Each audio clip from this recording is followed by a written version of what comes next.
सभी पत्रकार साथियों को मेरी नमस्कार और राम राम।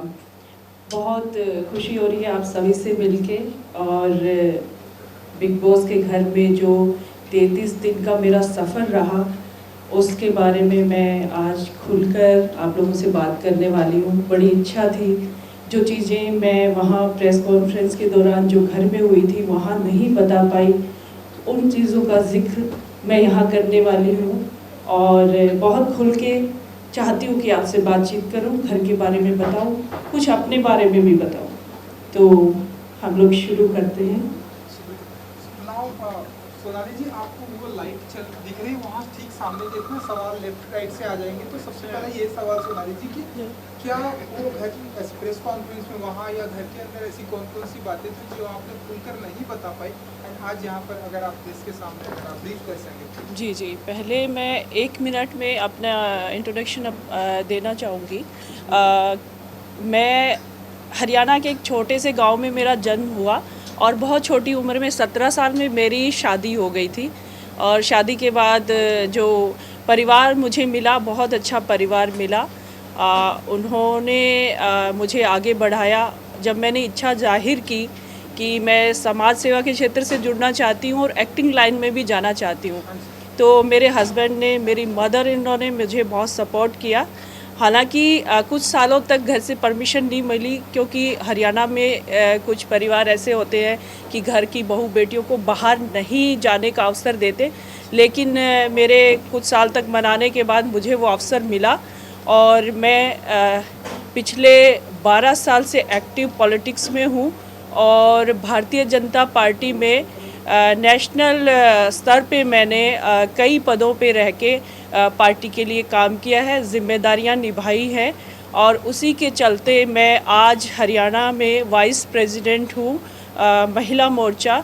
और मैंने हरियाणा की हॉट सीट जो कि सीएम जहाँ से 3 बार रहे भजन लाल जी, उनके बेटे के सामने 2019 में अभी चुनाव लड़ा और पहली बार भारतीय जनता पार्टी के इतिहास में सबसे ज़्यादा 35,000 की संख्या में वोट प्राप्त किए।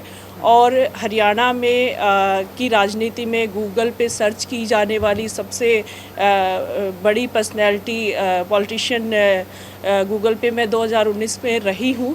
और उसके बाद जैसे मुझे बिग बॉस से मुझे निमंत्रण आया, तो उसके लिए मुझे यहाँ पे मैं आई भी, बड़ी खुशी के साथ आई।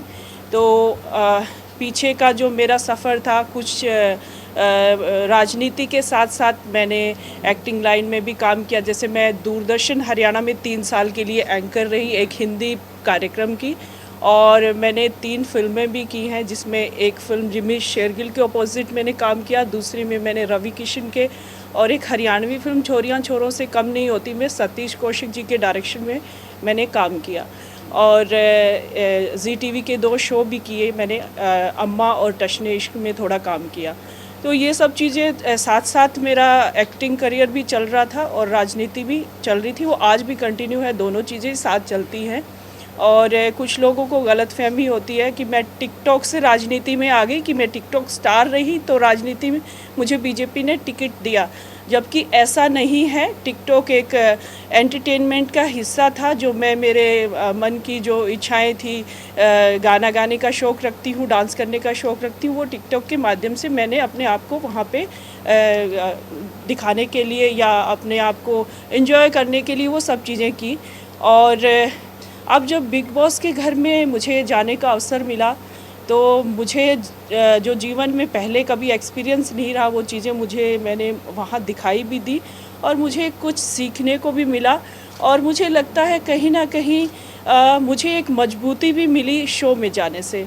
और शो के बारे में अलग अलग तरह की अफवाहें हमने सुनी थी कि पहले से प्लान होता है, कुछ चीज़ें ऐसी होती हैं, लेकिन ऐसा कुछ नहीं है, क्योंकि मैं थोड़ा सा अलग दुनिया से आई हूँ। क्योंकि यहाँ एंटरटेनमेंट जगत के लोग हैं, वो तो वाकिफ़ हैं इन चीज़ों से, लेकिन हमारे जैसे लोगों को ये चीज़ें मालूम नहीं थी। हम विश्वास करते थे कि शो में ऐसा होता है कि किसी को ज़्यादा तवज्जो दी जाती है या किसी के लिए ऐसा कुछ किया जाता है, तो मुझे नहीं लगता ये चीज़ें हैं, क्योंकि शो में सब एक बराबर हैं और वहाँ पे सिर्फ आपको घर के अंदर ले जाके छोड़ दिया जाता है, बाकी आपको ही करना होता है कुछ। और जैसे कि आपका पहला सवाल मेरे से ये है कि जब प्रेस के दौरान वहाँ पे मैं खुल के नहीं बता पाई वो जो चीज़ें हैं वो मैं आपसे शेयर करना चाहूँगी। उस दिन एक टास्क मिला था कि न्यूज़पेपर में जो पर्सनैलिटी सबसे ज़्यादा वहाँ पे पॉपुलर है बाहर के लोगों के बीच में कौन होगा। तो वहाँ पे डिस्कशन जो हुआ उसमें सबसे पहले रुबीना जी हर टास्क की फ़ाइल पढ़ती है, जैसे उनको काम दिया जाता है, सब लोग उनको मानते भी कि हाँ चलो अच्छा पढ़ती, हिंदी और इंग्लिश उनकी काफ़ी अच्छी है, तो उस वजह से उनको टास्क फ़ाइल पढ़ने को दी जाती है। तो उस समय जैसे मेरा ज़िक्र आया 5 नंबर पे। 5 नंबर पे राखी ने कहा कि दीदी को होना चाहिए। आपको क्या लगता है कि वो हमारे फील्ड से नहीं है, तो वो क्या उनकी चर्चा नहीं हो रही होगी, या उनकी चर्चा तो इस विषय भी हो रही होगी कि एक पॉलिटिशियन है और बिग बॉस के घर में एंटर किया है, तो उसी से वो सुर्खियों में आई होंगी, तो उनको 5 नंबर से मेरे से पहले मेरे ख्याल से रहना चाहिए।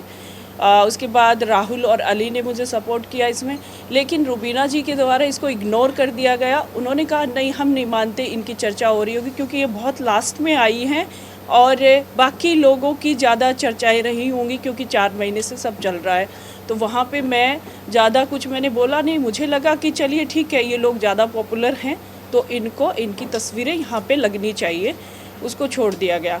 लेकिन बिग बॉस हमेशा ये कहते हैं कि टास्क को पूरा करें, वो टास्क पूरा नहीं हो पाया। लेकिन काम्या जी जब वहाँ पहुँची, पत्रकारों ने बातचीत की, उसके बाद फिर उस टास्क को पूरा करने के लिए काम्या जी ने बोला, क्योंकि बिग बॉस ने आदेश किया था कि इसको पूरा करें। 9 लोगों की तस्वीरें थी, 10वां सिर्फ मैं बची थी, तो मेरा फ़ोटो कहाँ लगना चाहिए, काम्या जी ने ये कहा।